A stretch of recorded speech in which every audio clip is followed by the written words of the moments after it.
नमस्कार। चलिए आज हम एक मज़ेदार प्रयोग करते हैं। प्रयोग का नाम है कौन रन्स अपहिल। और प्रयोग थोड़ा सा कैसे, क्या क्या मेरे पास चार वस्तु है। एक तो ये बोतल है, इसको मैं थोड़ा यहाँ रोल करूँ तो सीधे रोल हो जाएगी, there is no problem, normal है उसमें। अब ये जो वस्तु है ना, ये थोड़ी सी स्पेसिफिकली बनाई है ऐसे। बोतल तो सीधी थी सिलेंडर जैसे, लेकिन ये सिलेंडर नहीं है।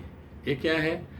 पॉलीप्रोपिलीन फनेल, जो आपको प्रयोगशाला में आप उपयोग करते हैं ना, दो लिए मैंने और एक दूसरे को जोड़ दिया रबर सोल्यूशन से। रबर सोल्यूशन लगाओ, आधा पौना घंटा थोड़ा सा रखो धूप में, सूख जाएगा। अब इसको मैं इस ट्रैक के ऊपर चलाने की कोशिश करूँ, मतलब इस पृष्ठभाग के ऊपर, ये तो लुढ़क जाएगा या फिर ऐसे घूमेगा गोल गोल।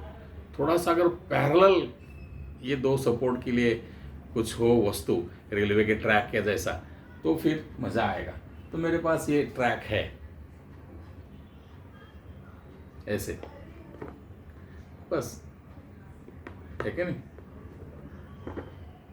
उसका ये जो एक्सिस है उसको सपोर्ट हो गया, तो ये अच्छी तरीके से यहाँ वहाँ जाता है, जैसे बोतल जा रही थी प्लेन पृष्ठभाग के ऊपर। अभी हम थोड़ा ट्रैक बदलते हैं। ट्रैक थोड़ा टिपिकल बनाया है मैंने ऐसा। क्या किया है इसमें? यहाँ ट्रैक की हाइट ज़्यादा है, यहाँ ट्रैक की हाइट कम है, और ये पैरेलल नहीं है, ये थोड़ा ऐसा बनाया है, ठीक है। अब मैं बोतल को रखूं, यहाँ हाइट ज़्यादा है, यहाँ ढलान है, इट्स बट नेचुरल, ये ढलान की तरफ ही आएगी और यहाँ आके रुक जाएगी। अब उसको बोलो कितना ही बार, भाई यहाँ रुको, ये यहाँ नहीं रुकेगी। वो बोले कि नहीं नहीं, वो तो निसर्ग का नियम है, कोई भी वस्तु जो है ना ढलान की तरफ जाती है, मैं निसर्ग के नियम के विरुद्ध नहीं जाऊंगी, ढलान की तरफ जाके वहाँ रुक जाती है, ठीक। अब इनका क्या होगा वो देखना है। इसको अगर मैं कहूँ कि भाई आप भी जो निसर्ग का नियम है उस प्रकार से ढलान की तरफ रुको, नहीं नहीं नहीं, तो नहीं रुकेगा, ये तो ऊपर जाएगा। थोड़ा इसको धक्का दो नीचे की तरफ,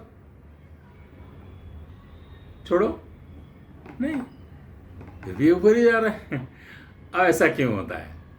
ऐसा इसलिए होता है, जब भी हम इस प्रकार से ढलान की तरफ कोई वस्तु आने की बात करते हैं ना, तो विज्ञान की परिभाषा में हमें उसका गुरुत्व मध्य का विचार करना पड़ेगा। इसका गुरुत्व मध्य कहाँ रहेगा? ये जो एक्सिस है ना, ये एक्सिस, इस एक्सिस के बीच सेंटर में रहेगा,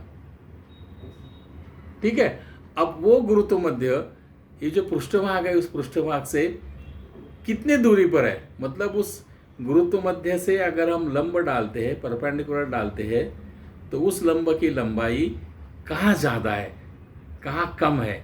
जहाँ कम है वहाँ वो रुकेगा। जब ये वस्तु यहाँ आती है, तब इसके गुरुत्व मध्य से इस पृष्ठभाग के तरफ, पृथ्वी के तरफ, पृथ्वी के पृष्ठभाग के तरफ डाले हुए लंब की लंबाई वहां के तुलना में देखो यहां कम है। यहां इस सेंटर से आप नीचे लंबा डालो, उसकी लंबाई नाप लो और यहां आ जाओ, ठीक है ना। आपको समझ में आएगा कि ये चढ़ रहा है, लंबाई यहां ज्यादा है लंब की। या फिर नॉर्मल भाषा में इस पृष्ठभाग का अगर आप देखोगे, देखो यहाँ ढलान है, ये टॉप पर है, यहाँ ऊंचा है, यहाँ ऊंचा है, यहाँ ढलान है, यहाँ नीचा है। तो ये नीचा कहाँ रेस्ट होता है? ये बॉडी नीचे की तरफ ही रेस्ट हो रही है, यहाँ ऊंचा की तरफ नहीं रेस्ट हो रही। रिलेटिव है, भले ट्रैक की हाइट यहाँ कम है, यहाँ ज़्यादा है, लेकिन इसके तुलना में ये कहाँ रेस्ट होता है वो देखना है हमें। तो यहाँ हाइट ज़्यादा है, यहाँ लंब की हाइट कम है, इसलिए यहाँ रुकेगा। अब क्या ये आप घर में या प्रयोगशाला में बना सकते हैं? Answer is yes. इसको मैंने सनबोर्ड में बनाया, थोड़ा बार बार दिखाना पड़ता है इसलिए परमानेंट। आपको सिंपल मार्केट में, स्टेशनरी की दुकान में इस प्रकार से फाइल कवर शीट मिलता है, बड़ा वाला, एक में 4 आप बना सकते हैं, ऐसा बड़ा वाला, ठीक है। इस शीट में से देखो आप ऐसे बना सकते हैं, ये सेम ट्रैक, और इसके ऊपर इसको रखो।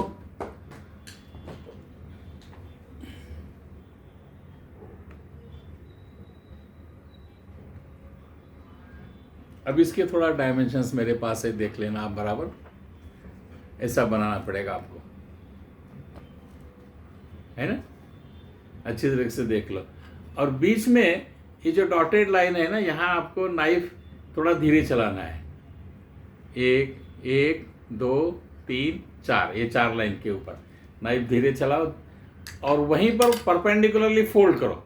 तो फोल्ड करने के बाद ये ऐसा बनेगा, ये चिपक जाएगा। यहाँ थोड़ा पेपर टेप लगा दो, यहाँ पेपर टेप लगा दो, यहाँ लगा दो, यहाँ लगा दो, आपका ट्रैक बन गया। ऑफ कोर्स ये इतना सिंपल भी नहीं है, कोशिश करनी पड़ेगी, बराबर काटना पड़ेगा, वगैरह वगैरह। चलिए आप कोशिश करो और इसी प्रकार से प्रयोग करते रहो। अगले प्रयोग में फिर मिलते हैं। नमस्कार।